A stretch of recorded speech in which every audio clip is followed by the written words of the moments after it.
Hello बच्चों, आज की क्लास में हम लोग फ्लो ऑफ फ्लूइड्स स्टार्ट करेंगे। लास्ट क्लास में मैंने आप लोगों को सरफेस टेंशन कंप्लीट किया था। फ्लो ऑफ फ्लूइड्स में आज ज्यादा नहीं, बहुत थोड़ा सा पढ़ेंगे। Types of flow of liquids, Reynolds number, critical velocity और इक्वेशन ऑफ कंटिन्यूटी। ठीक है। और एनर्जी में कितने टाइप से फ्लो ऑफ फ्लूइड की एनर्जी होती है, छोटी छोटी बातें स्टार्ट करेंगे। बर्नौली तक पहुंचाने की कोशिश करूंगा, कंप्लीट इतनी बातें करेंगे। Different types of flow of fluids, Reynolds number, critical velocity, equation of continuity और different types of energies in fluid. बढ़िया टॉपिक है, एक एक चीज समझ आने वाला है, तो बहुत ही ध्यान से चीजों को समझना। स्क्रीन दिख रही होगी। सबसे पहले कुछ बातें डिस्कस करते हैं। आइडियल लिक्विड क्या होता है, नाम से क्लियर करो। आइडियल लिक्विड क्या होगा?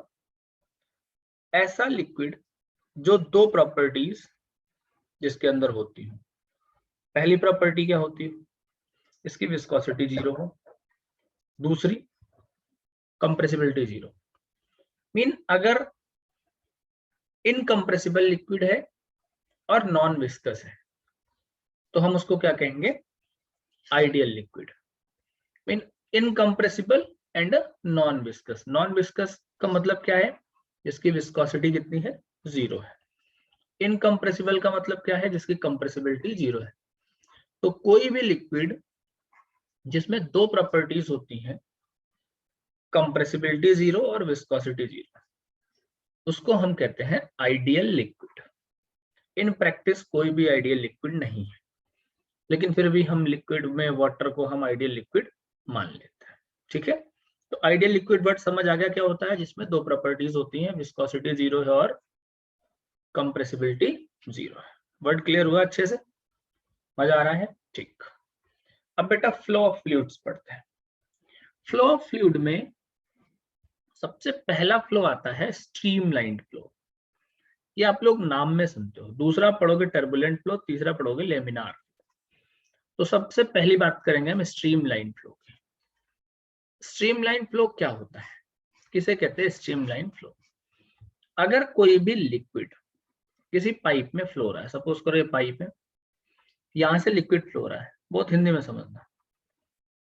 तो इसके ट्यूब या पाइप के किसी भी पॉइंट पे, सपोज करो इस पॉइंट को कह दूं मैं या इस पॉइंट पे कह दूं, जितना लिक्विड निकलता है हर एक पार्टिकल की वेलोसिटी सेम हो जाए, उसको हम कहते हैं स्ट्रीमलाइन फ्लो। अब जैसे ये पॉइंट है, इस पॉइंट पे हम अगर देखेंगे, सपोज करो ए पॉइंट है, ये बी पॉइंट है, बी पॉइंट पे वेलोसिटी वी है। ए पॉइंट पे सारे जितने भी लिक्विड निकल रहे हैं सबकी वेलोसिटी क्या है? सेम है। अब एक चीज मैं यहाँ पे क्लियर कर दूं, जरूरी नहीं है कि बी पॉइंट और ए पॉइंट पे वेलोसिटी सेम ही रहे। अगर यहाँ वेलोसिटी v है तो जरूरी नहीं कि यहाँ पे v रहे, हो सकता है v1 हो जाए, v2 हो जाए, कुछ भी हो सकती है। मीन डिफरेंट पॉइंट्स पे वेलोसिटी डिफरेंट हो सकती है, लेकिन एक पॉइंट पे वेलोसिटी सब पूरे पार्टिकल्स की सेम रहेगी। वो होता है स्ट्रीमलाइन फ्लो। क्लियर? मतलब when a liquid flows such that each particle of the liquid passing a given point moves along the same path and has the same velocity as its predecessor। जितना उससे आगे थी उतने ही सारे particles की velocity हो जाए, तो उस फ्लो को आप कहते हो स्ट्रीमलाइन फ्लो या स्टेडी फ्लो। क्लियर? वर्ड समझ आ गया? स्ट्रीमलाइन फ्लो क्या होता है, किसे कहेंगे स्ट्रीमलाइन फ्लो? अगर किसी पाइप या ट्यूब से कोई आइडियल लिक्विड या लिक्विड फ्लो हो रहा है, तो उसके किसी भी पॉइंट पे जितने पार्टिकल लिक्विड के हैं उन सब की वेलोसिटी सेम हो जाए, उसको आप कहोगे स्ट्रीमलाइन फ्लो। Word clear? अच्छा, एक बात याद रखना, इसे मैं यहीं पे क्लियर कर दूं। स्ट्रीमलाइन फ्लो पे जो वेलोसिटी होती है वो क्रिटिकल वेलोसिटी कहलाती है। स्ट्रीमलाइन फ्लो पे जो वेलोसिटी होती है वो क्रिटिकल वेलोसिटी कहलाती है। क्लियर? दूसरा आता है टर्बुलेंट फ्लो। टर्बुलेंट फ्लो का मतलब होगा, अगर एक वेलोसिटी जो सर्टेन लिमिटिंग वैल्यू थी वेलोसिटी की, उससे वेलोसिटी एक्सीड कर जाए तो क्या होगा? अगर वेलोसिटी एक्सीड कर जाएगी एक लिमिटिंग वैल्यू, तो यार 10 तक चल सकते हो, 10 से ज्यादा नहीं चल सकते, लेकिन 10 से ज्यादा होगी तो इस तरीके से मोशन क्या हो जाएगा, जिग जैग हो जाएगा।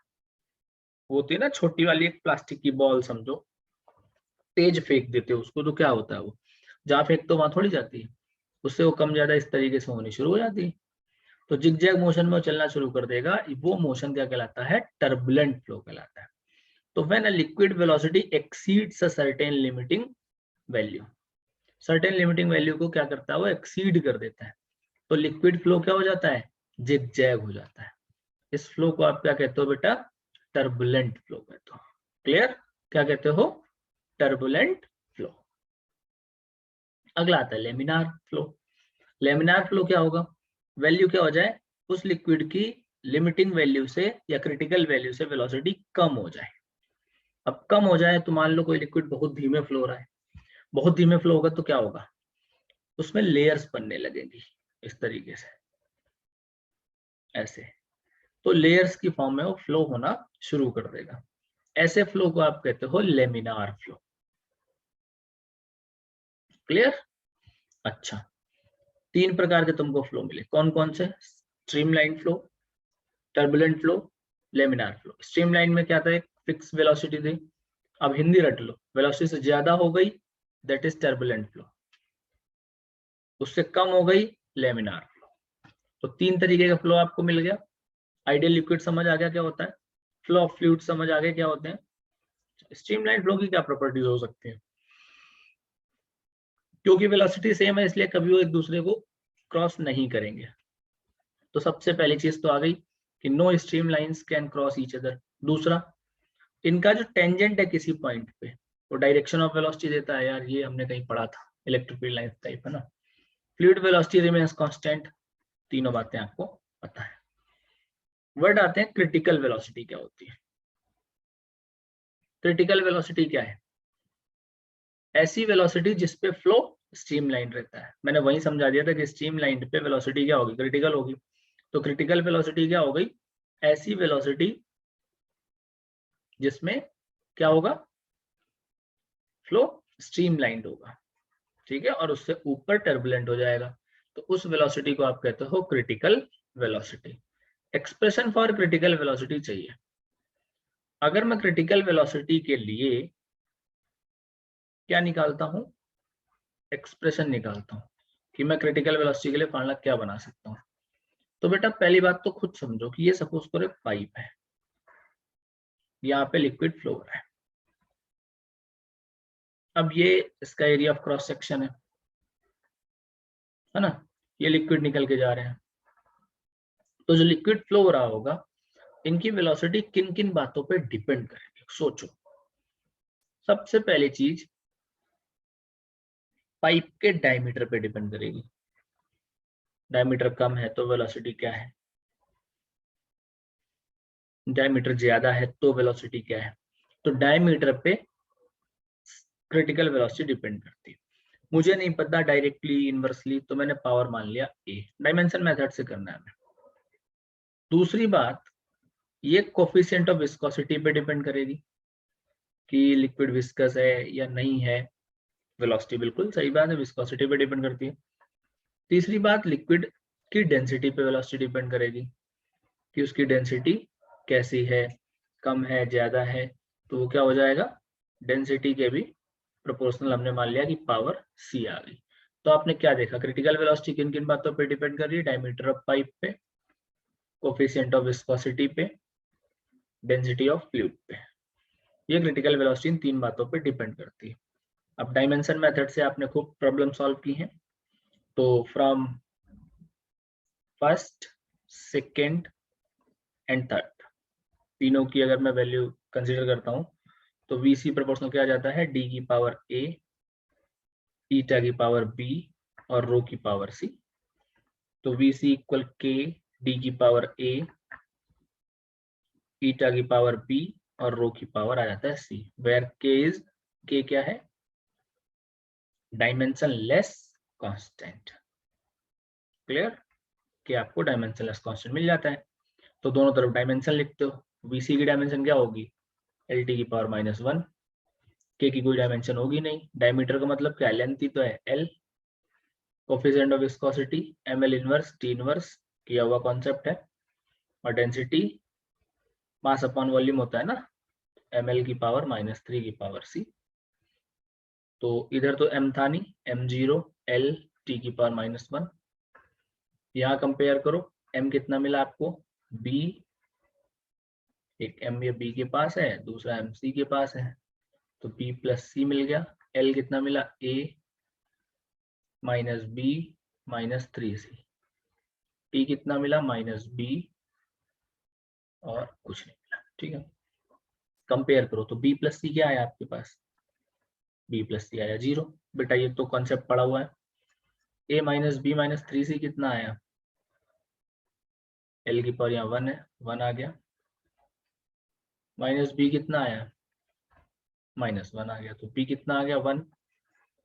अगर b 1 आ गया तो यहाँ पे ले जाओ, c कितना आ जाएगा, c -1 आ जाएगा।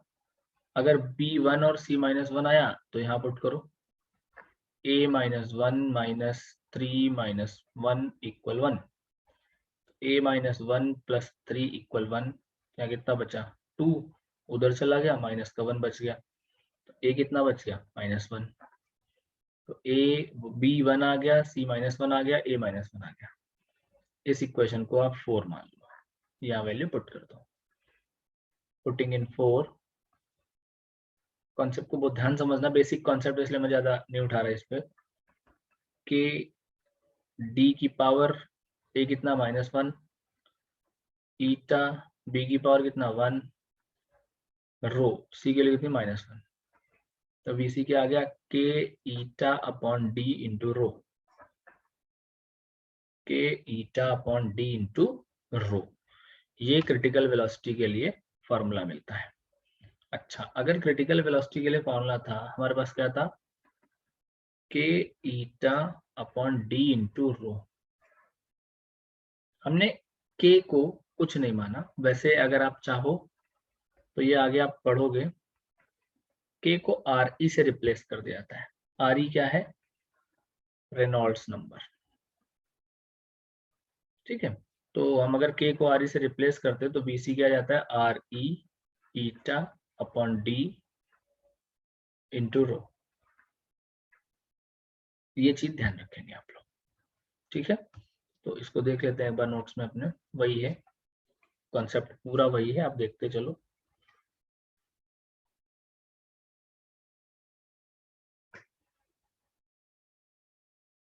देखो ये आपने शुरू से पढ़ा, क्रिटिकल वेलोसिटी को अगर मैं देख पा रहा हूँ तो ये हमने मेजर किया, पावर आपको मिल गई k ईटा रो d, एक्सप्रेशन वही मिलेगा, ये k eta upon rho d।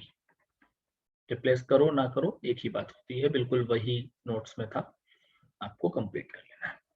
अब मैंने आपसे पूछा रेनॉल्ड्स नंबर की बात करते हैं। रेनॉल्ड्स नंबर क्या है, एक डायमेंशनलेस प्योर नंबर, भाई k है, ये k रेनॉल्ड्स नंबर, ये बस इतना ध्यान रखना। एक डायमेंशनलेस प्योर नंबर होता है which gives the nature of flow of liquid.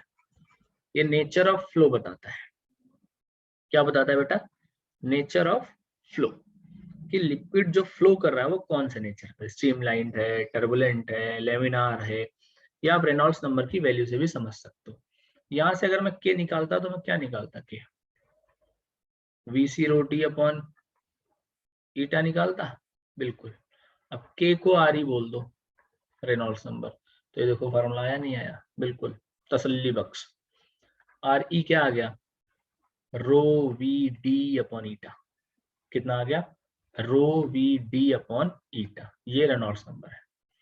पहली बात डायमेंशनलेस, क्योंकि हमने कांस्टेंट एक एज्यूम किया था, और अगर ये डायमेंशनलेस है तो यूनिटलेस भी होगा।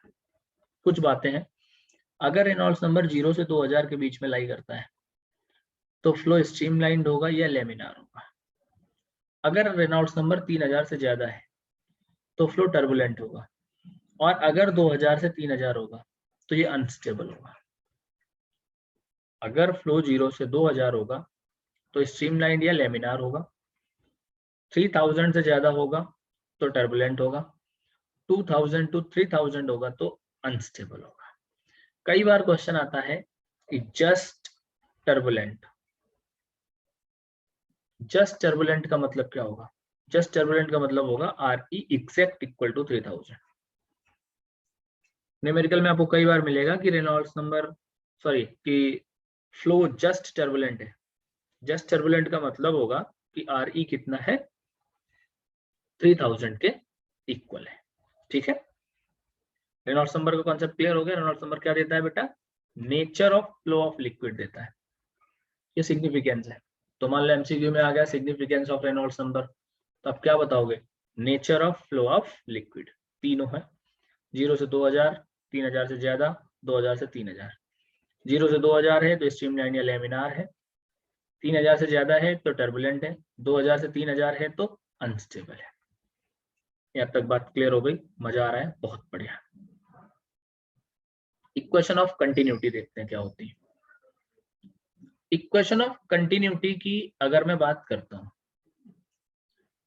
इक्वेशन ऑफ कंटिन्यूटी क्या कहती है, इसको पहले अलग पेज पे ही समझो। सपोज करो कोई पाइप है, कोई लिक्विड इससे फ्लो हो रहा है बहुत बढ़िया तरीके से। आइडियल लिक्विड अगर स्ट्रीमलाइन मोशन में फ्लो हो रहा है, दो बातें। आइडियल लिक्विड आप समझ गए, विस्कोसिटी 0, कंप्रेसिबिलिटी 0। स्ट्रीमलाइन मोशन समझ गए, पार्टिकल की वेलोसिटी एक फिक्स पॉइंट पे सेम। अब अगर यहाँ पे फ्लो हो रहा है तो इक्वेशन ऑफ कंटिन्यूटी ये कहती है उसका एरिया ऑफ क्रॉस सेक्शन और वेलोसिटी का प्रोडक्ट कांस्टेंट है। मीन AV इक्वल आपको कांस्टेंट मिलेगा। ये इक्वेशन ऑफ कंटिन्यूटी कहती है। देखो ध्यान दो, इक्वेशन ऑफ कंटिन्यूटी क्या कह रही है? It said that when an incompressible and non viscous liquid. Incompressible non viscous का मतलब क्या हो गया? आइडियल है, flows in streamlined motion through a tube of non-uniform cross section, then the product of area of cross section and velocity of the flow is same at every point of the tube। कहानी समझ आ गई होगी। अगर किसी tube से, मान लो मैं इस पॉइंट को कंसीडर करूं, आइडियल लिक्विड स्ट्रीमलाइन मोशन में फ्लो कर रहा है तो किसी भी पॉइंट पे उसके एरिया ऑफ क्रॉस सेक्शन और वेलोसिटी का प्रोडक्ट कांस्टेंट होगा, AV इक्वल कांस्टेंट। प्रूव आप कैसे करोगे? मान लो दो क्रॉस सेक्शन मान लिए हमने, X और Y। अगर इससे हमने देखा वेलोसिटी V1 है, area of cross section A1 है, डेंसिटी ऑफ लिक्विड रो है, तो यहाँ से निकलने वाली velocity V2, area of cross section A2। तो भाई जाहिर सी बात है जितना मास X से अंदर जाएगा उतना ही मास Y से बाहर निकलेगा। तो हमने कंसीडर करा लिक्विड X पे डेल्टा T टाइम पे कितने डिस्टेंस कवर करेगा, तो वेलोसिटी है V1 टाइम डेल्टा T, तो डिस्टेंस कितनी आ गई? Velocity into time, V1 delta T cover करेगा। ठीक है, तो X पे वॉल्यूम क्या मिल गया? Area into distance, A1 V1 delta T। तो मास निकाल लो, मास निकाल लिया तो वॉल्यूम इनटू डेंसिटी, तो मास आपको कितना मिल गया? Rho A1 V1 delta T। Similarly liquid coming out कितना होगा from Y? Rho A2 V2 delta T। अब क्योंकि मास जितना X पे डाला था उतना ही Y से निकला, तो X का mass will be equal to Y का मास, दोनों इक्वेट कर दिए, आंसर आ गया। तो A1 V1 equal A2 V2 ये इक्वेशन ऑफ कंटिन्यूटी होती है। A1 V1 equal A2 V2 ये क्या होती है बेटा? इक्वेशन ऑफ कंटिन्यूटी होती है। बात समझ आ गई बिल्कुल? अब इक्वेशन ऑफ कंटिन्यूटी को एग्जांपल के तौर पे आप घरों पे जो आपके DO की सीसी होती है, डिओड्रेंट प्रेस करते हो तो नीचे से लिक्विड जितना बाहर निकल मतलब उठता है उतना ही बाहर स्प्रे होता है। तो स्प्रेयर जो होते हैं वो इक्वेशन ऑफ कंटिन्यूटी के कॉन्सेप्ट में यूज होते हैं। अच्छा, किसी भी लिक्विड में एनर्जी कितनी होती है वो समझ लो। फ्लोइंग लिक्विड में 3 प्रकार की एनर्जी होती है, pressure energy, kinetic energy, potential energy. एक एक बात पे समझ जाओ। पहले हम प्रेशर एनर्जी की बात करते हैं। तो pressure energy of a liquid equal work done, force into displacement. Force कितना? P into A, force equal pressure into area, distance मान लो L है। AL क्या है? वॉल्यूम। तो pressure energy per unit volume निकालूं तो क्या आ जाएगा? PAL अपॉन AL कटेगा, कितना है P। काइनेटिक एनर्जी क्या होती है? Half mv square. Kinetic energy per unit volume half mv square upon v। कई बच्चे v से v काटने की सोच रहे होंगे, भैया वो वेलोसिटी है, ये वॉल्यूम है, तो मास अपॉन वॉल्यूम क्या बनेगा, डेंसिटी। तो क्या मिल गई, half rho v square. Clear. Potential energy की बात करें, पोटेंशियल एनर्जी U इक्वल क्या होती है, mgh per unit volume, mgh upon v, mgh upon v में m बाई v क्या बोली, रो। तो रटो, potential energy per unit volume क्या मिली आपको, rho G H. Kinetic energy per unit volume क्या मिली, half rho V square. Potential energy per unit volume क्या मिली, पी। तो P potential sorry pressure energy per unit volume P, kinetic energy per unit volume half rho V square, potential energy per unit volume rho G H. ये होती है liquid में, flowing liquid की energy. ठीक है, तो आज की क्लास में हम लोग इतना रखेंगे। आपने फ्लो ऑफ फ्लूइड में आइडियल फ्लूइड पढ़ा, types of flow of fluid पढ़ा, रेनॉल्ड्स नंबर पढ़ा, क्रिटिकल वेलोसिटी पढ़ा, इक्वेशन ऑफ कंटिन्यूटी पढ़ा और एनर्जी पढ़ी। इसी क्लास को कंटिन्यू करूंगा मैं नेक्स्ट क्लास में, उसमें आपको Bernoulli's theorem, applications of Bernoulli's theorem और टॉर्सलीज थ्योरम पढ़ाऊंगा। ठीक है, तो उसको समझने के लिए ये वीडियो बहुत ही ध्यान से देखना। और बेटा जैसा मैं हर वीडियो में कहता हूँ कि नोट्स जरूर बनाओ, इसीलिए मैं प्रॉपर नोट्स के थ्रू पढ़ा रहा हूँ कि आप लोग इन्हीं नोट्स को अपनी कॉपी में नोट कर लिया करो ताकि पढ़ने के टाइम पे काम आएंगे। ठीक है, ओके बेटा, थैंक यू।